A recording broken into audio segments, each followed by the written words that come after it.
So today I'm going to show you how to reset your phone, your Android phone, without losing any data on it. Your phone is hanging, you want to reset it and you are afraid of losing any data. Let's get started. Now what you need to do is go to your settings. Once you go to your settings, scroll down. You can go and find general management, or you go and get your system. Once you click on system, you're going to see reset phone. Click on reset phone now.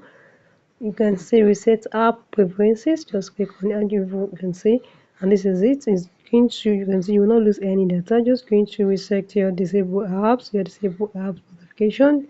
Once you're okay with it, click on reset app.